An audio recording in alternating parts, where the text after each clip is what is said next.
Hi, I'm Randy Hollenbeck, and this is the Music Roundtable.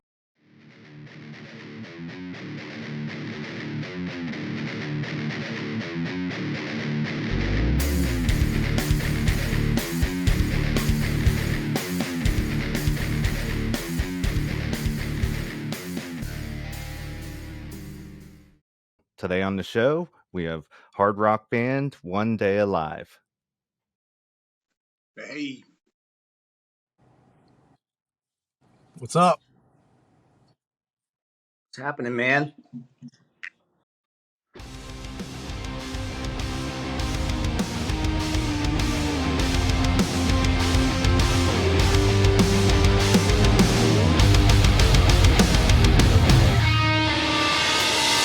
I know what you're thinking. I know you lie when you're leaving, and you owe me a kiss on your way out the door. I love how you twist me when you say that you miss me, but we both know it just makes you want it more. I know I should lie when you lie. I know when I look into your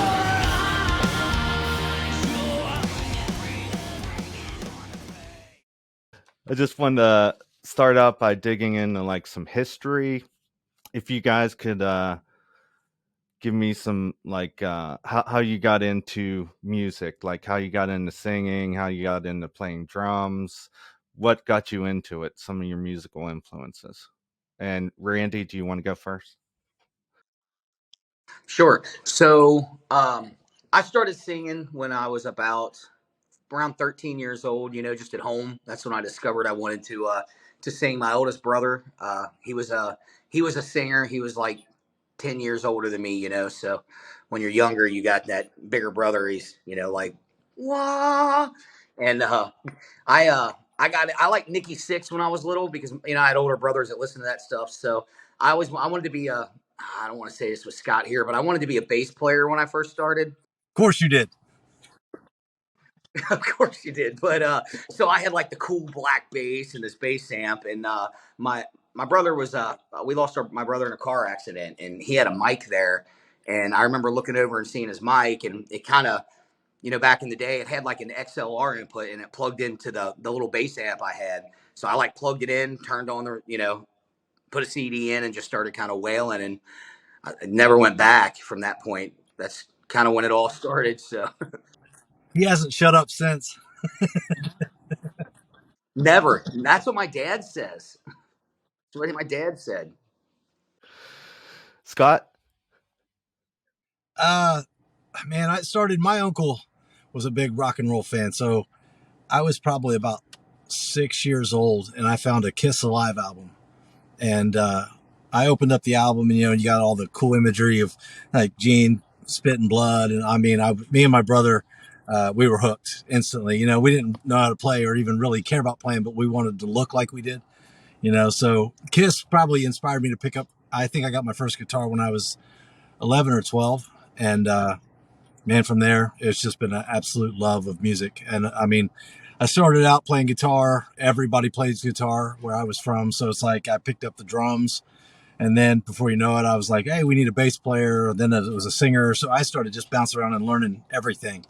And and I went through my influences. Like I said, it started with like bands like Kiss and Motley Crue, and then grew to heavier stuff like Pantera, even Slipknot, going down that road. And then always loved the Pearl Jams and Creeds and bands like that coming out. So then you got 3 Days Grace, Breaking Benjamin. You know what I mean? So it really spans a lot. But I've had a lot of influences because I played a lot of different instruments. So different artists and different musicians will inspire me in different ways to pick up a different instrument, I guess. So kind of all started though with Kiss, I think. Garfield? mine started as a young kid. I was a drum tech for my father's band back in the big hairy days. My father was, I'm from California, San Diego, and I grew up in watching Rat, Quiet Riot. All those guys were my dad's friends. Jakey Lee was in my dad's band before he joined Ozzy. Um, So I was just that drum tech watching everything. My dad wanted me to be a singer, but I was more into that drums, just sitting behind that kid watching him, and I was like, oh, I could do this. One day I got up and just started playing. Just never played them in my life. Just did it because I watched. I watched everything. That's basically how I started. So you were kind of like self-taught. Yeah, self taught. Um, I got the books and everything when I got in trouble from my father. Like he would ground me by learning to read music. Like go back in the studio and learn how to read music for 3 days, and I'm gonna give you a sheet music, and now you got to play it for me. It's like, well, and I played trombone, and and I was a percussionist. Every, yeah, I did everything. Ha! I didn't know that. We got to get that in a song for sure. Yeah. I hope Malcolm's watching this for the next song. Yeah, that's what I'm thinking. The trombone's going to be in there. Randy, can you tell me a couple of your musical influences?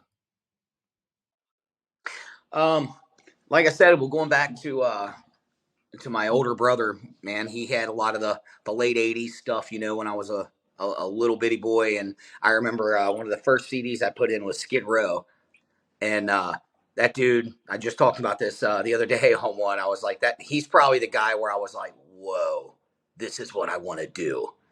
You know, hearing Sebastian Bach, I was like, God. And then I saw him, you know, I saw pictures and I was like, man, he looked so cool. And he just had that attitude, you know, when you're like 11 years old, 12 years old, whatever. It's like, man, he kind of became a young hero. I watched him forever. Um, you know, and then, but bands that, you know, as I got a little older, I got into a lot, or like, I say it every time, I'm a big fan of Cold.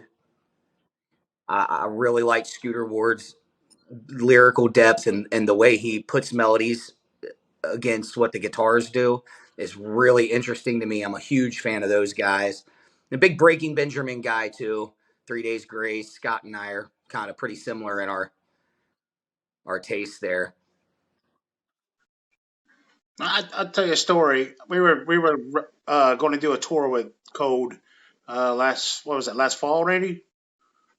And I didn't know who Scooter was, and I'm emailing back and forth with this guy, and I say, hey Randy, some guy named Scooter, and Randy about started crying. No, what? I was a fangirl, man. I was like, Scooter Ward? No way.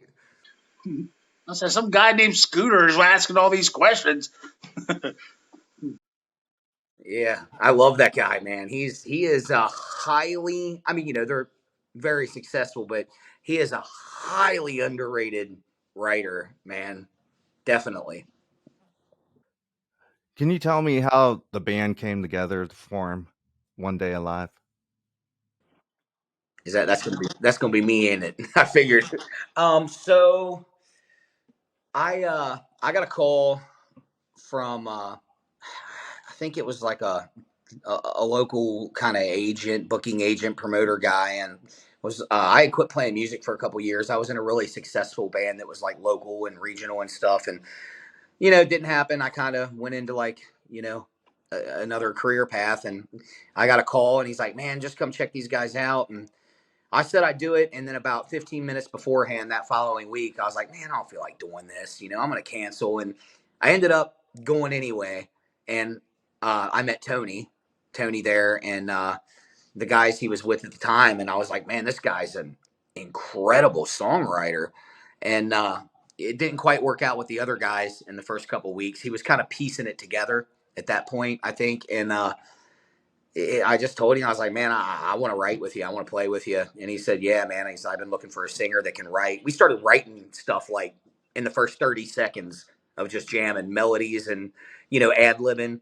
And we got together about 2 or 3 weeks later and just sat down with an acoustic and we wrote a song that's coming out in, I think, March, late March. It was more of a ballady kind of song. You know, it's two guys with an acoustic. So, and it ended up being a great song called Nowhere. And I grew up here. Garfield has always kind of been a big brother to me in the industry when I was playing regionally in that. So, he's always kind of told me, no, you guys suck. He never really lied to me. So he was always the guy that I would call. It's like, hey, man, I think this is really great. And I called him and figured he would be like, yeah, it's all right. But he would, he heard it and he was like, man, you guys, his exact words were, you really got something here. So, we went in to do like an acoustic track on it, and I called him and said, man, why don't you come lay down some real drums? And he came in and then pretty much said, hey, I'm your drummer now. So we got him, and Tony and I found Scott prior when we were trying to put something together, and he lives a lot further away than the two of us. So, when you're trying to get something to go and somebody's driving hours to get there, it just kind of became not feasible. And when we put the band together, we had somebody else first, and that wasn't working out. So the first person I said is, I was like, man, we gotta call Scott back. Let's get a hold of Scott. And he had kind of seen our stuff and he was into it. So that's how the four of us came to be. You guys got anything to add? No, that's about right. I mean, that's exactly what happened. He came to me, asked me about a song. I said, "Man, it sounds really good. I'll come in and play some drums." Went in, laid them, sat there for a little bit. They pretty much said, "Hey, are you interested in laying another drum track for us on another song?" I said, "I'll just join the band. What the hell?" So, I ain't doing anything else. What the hell would I not? What else am I gonna do, right? We didn't have any idea that it would kind of turn into what it did. I mean, so far it's unbelievable how great it's going, and everybody in the band right now is like perfect with each other. I mean, these guys tolerate me somehow, so nobody else is going to. We had to hit the mark on getting the right guys. How did you guys come up with the name for the band, One Day Alive? So that is a question for Tony. Tony actually he had that name idea coming in when I came in. He had it. So um, to me, I've asked him a couple questions. I never really got a straight answer. I always wanted to know, but um, everything took off so fast. I actually kind of believe it or not, I like the name now, but when I first got with it, I was like, I don't know, man, what is it? What's it saying? I didn't really like it as much as I do now, and everything kind of blew up so damn fast. It was like, well, we can't change it now. So we had to roll with it. But um, I've always been one to think names are overrated. I mean, corn is a perfect example of that. You know what I mean? Yeah. So, yeah. Um, it is once they are who they are. You know what I mean? Skillet, Limp Biscuit. That's a great name though, Limp Biscuit. I mean, for what they do. Yeah. What city are you guys based out of? Cincinnati and kind of Nashville, if that makes sense. That's where we work out of is Nashville. So we're about 4 hours north of Nashville. So it's a lot closer with our label people than going out to California. I think that's where the other place is. So And you guys just released Bringing on the Pain December 23rd, 2022. Can you tell me a story about this song? he's falling on me. All this is gonna fall. These are me questions. Um, so so this song was kind of like a sorry about that. Doing this by phone. It was kind of a. It wasn't a song that we had. We were recording the album. We were pretty much coming to the end of it. I think we had like two more songs that were written, and we were scratching out and everything. And Jason Knoll from Saving Abel is produces with us, and he does everything with us. I mean, he'll be able to categorize him better than me later, but he was just jamming around on a riff with that, and kind of heard it and was listening, and he's like, man, I think I might have a riff that fits you guys. And like kind of right away started humming the I know what you're thinking melody there, and that came together like, I mean, that song was like literally overnight, I think. I scratched it, I believe, right there that day. It was really catchy, and Jason's like, we need to scratch this right now, and I mean, they got somebody's sold a few million albums. You're gonna probably listen to them. We're just in the studio. We're like, all right, so we scratched that right away, and I went home that night and kind of went through the melody and put it with some experiences of some couples and people I had seen lately, and got the lyrics. Went in the very next day, and I think we tracked it like right there. It's like a 16, 18-hour turnaround on the song. It was sent off to Nashville after that. Went down to Nashville and remixed it and did additional bass work with it, and just we busted it out. Yeah, we had like we even laid down. Scott wasn't there, so we laid down like what is it? Just like a computer bass line, I think, or something, just to kind of scratch it. And he went down to Nashville and tracked it. So it was a quick one, man. It's one of my favorite ones. So I didn't think that one would get released so soon, really. But it's a little barn burner, as Jason calls it. It's done great since we released it. It's got almost 400,000 streams in the last 8 weeks. Yeah, it's done really well. We're proud of it.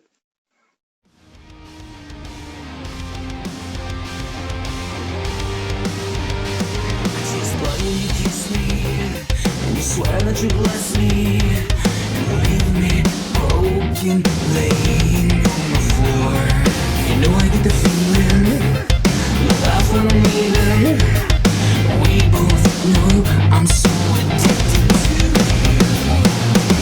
I know I shouldn't lie when you lie. I know when I look into your eyes,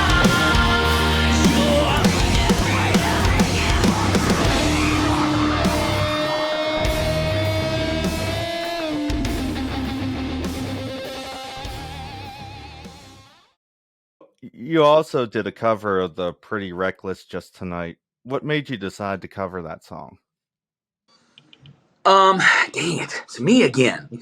Uh, we were our management at the time. We were talking to them, and we had the other song. We had some songs written for a single, and he kind of suggested that man, it wouldn't be a good idea to do a remake that people are really digging that right now these days. And man, I got out of a cover band and all this great original stuff's happened. I had to get right back and do a cover, but I did. So I'm a big fan. I really like Pretty Reckless a lot, and I wanted to do something that kind of fit me lyrically. Some of our stuff is faster and heavier, but if you listen to the lyric content, there's a lot of dark undertones in there. I guess I'm just a dark guy. I don't know, but so I felt really comfortable with the lyrics in that song and thought I could really connect to it. Taylor's like way more attractive than me, and she's got an incredible voice. So I was really nervous going in and doing that. I thought that we would get a whole lot of, what the hell are you guys doing? Why did you do this? A lot of they got some hardcore fans. Reckless does. So, well, I don't know. We picked that one and we changed it quite a bit. I wanted to make sure we kept the original feeling of the song, but added our own. So I threw, some screams in at the end. I think we tuned it down and maybe slowed it down just a touch, but it was received really well. We had a lot of Pretty Reckless fans actually that we got messages and comments that came in. They were like, "Man, I saw this," and we had a few of them where they were like, "I was kind of, waiting for it to be trash, but I really like this version." So that was relieving. You always wait for the diehards to come in and tell you how bad you suck when you cover something. So.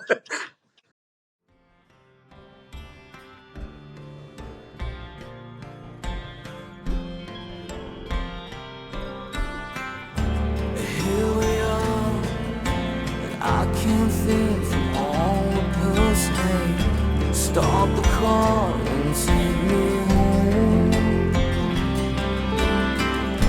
And here we are, and you're too drunk to hear a word I say. Stop the car and take me home.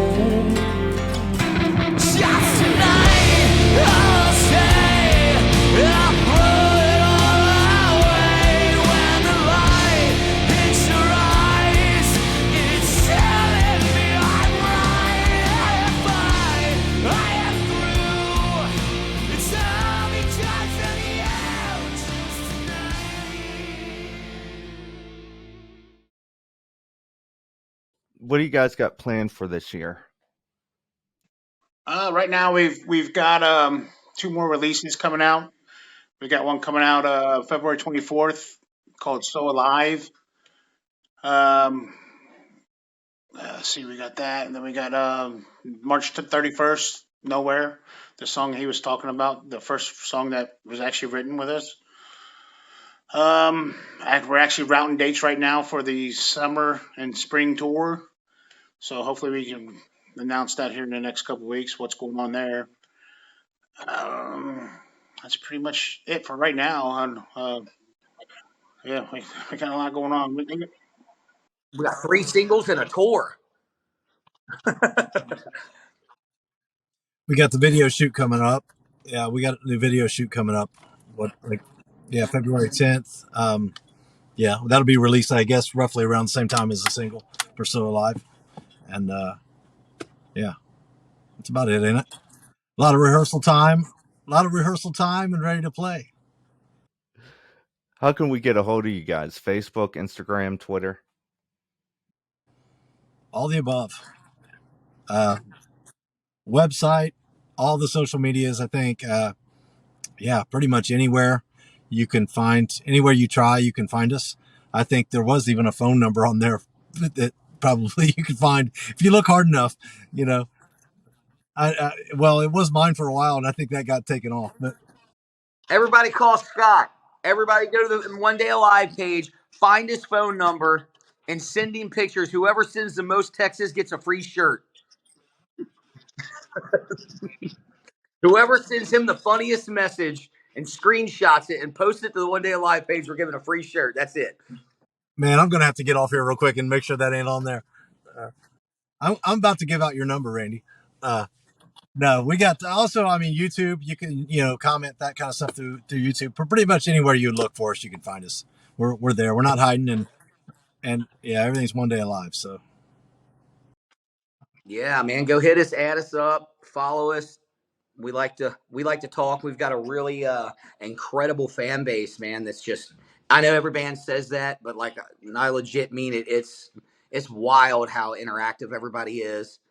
I mean, we have a lot of. I feel like I've never met. There's thousands of people. They write in. You feel like you know them. You know what I mean? It's like I remember their names now. I'm like, oh yeah, I remember that girl. She's really cool. So never met them in person, and they comment, and they're so supportive and active with us, man. It's like you kind of feel like you get to know them. Not only that, we have a strong team behind us. I mean, they're pushing us hard. We got Jeff Hansen, our manager. You got Malcolm Springer, one of our producers down in Nashville. Skid Mills, Jason Knoll is our producing pretty much the whole damn thing. It's just unbelievable. We got a super team. I think that's a lot of what's going behind us right now. We've got a lot of radio play with Bringing on the Pain. A lot of streams, a lot of radio play. I think we got number 1 and number 38 on the SMS rock charts, the mainstream rock charts, and like the first week it was released. I think, man. I mean, it was. Our radio pusher's just kicking ass. Eric Baker in Nashville. I mean, he's done unbelievable work, and I appreciate him so much. Everything's been very well received. So I'm excited. I'm ready to get out there and play some shows and shake some people's hands and hang out with people, That's all the questions I have. Thanks for coming on the show today. Is there anything else you guys would like to add? No, I'm good, man. I appreciate you having us for sure. Just tell everybody, check out the songs. We're on any major streaming site that you may have, your Spotify's, your Apple's. We're on YouTube. Check it out. Latest single was "Bringing on the Pain." Been released for about 6 weeks now. Done really good. Check it out. I mean, please leave a comment. Reach out to us. We're on Facebook. Each one of us. I mean, we all got instant messenger. It's crazy, but people can touch you. Especially Randy. He loves the comments and he loves the pictures. I get lots of messages, that's for sure. I love them all. Yeah, don't forget to look for Scott's number. This is scavenger hunt on the One Day Alive Facebook page. Funniest text gets a free shirt. You got to screenshot it, send it in. I know.